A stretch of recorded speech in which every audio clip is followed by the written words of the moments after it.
帝張國榮啊，今日就親手接受咗呢個屬於佢嘅金像獎啦。咁佢今次翻嚟會唔會復出呢？而佢得獎嘅感受係點呢？而我哋嘅主持兼佢嘅影迷馬提魯啊，仲親身訪問咗佢添。Leslie 你好，我想知道咧，你宣布攞獎嗰日之後咧，你啲心情點樣啊？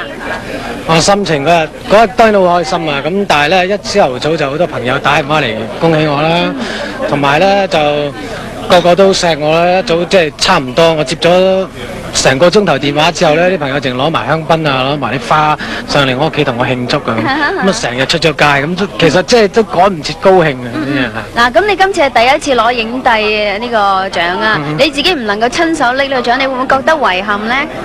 遺憾有少少遺憾啦，咁但係因為真係喺加拿大亦都走唔到，因為自己喺度讀緊電影課程，咁同埋屋企即係雖然我去咗咁耐啦，仲未整好啊，咁所以即係未有咁多時間可以即係充分嘅時間俾我準備，即係預備翻嚟香港攞獎，咁係有少少遺憾，但係我覺得攞到個獎梗係好開心啦。係啦，咁你憑住《阿飛正傳》攞到影帝呢個獎啊，咁你會唔會考慮咧拍《阿飛正傳》續集咧？《阿飛正傳》續集我哋嘅老細鄧光榮先生話我片酬太貴，唔肯請我。咁其實唔係，因為我喺阿飛嘅續集裏邊呢，其實都有幾段戲我都會有份演出嘅，但係已經係一早已經拍咗啦。咁我亦都同意咗，就係話我會喺阿飛嘅續集裏邊亮相。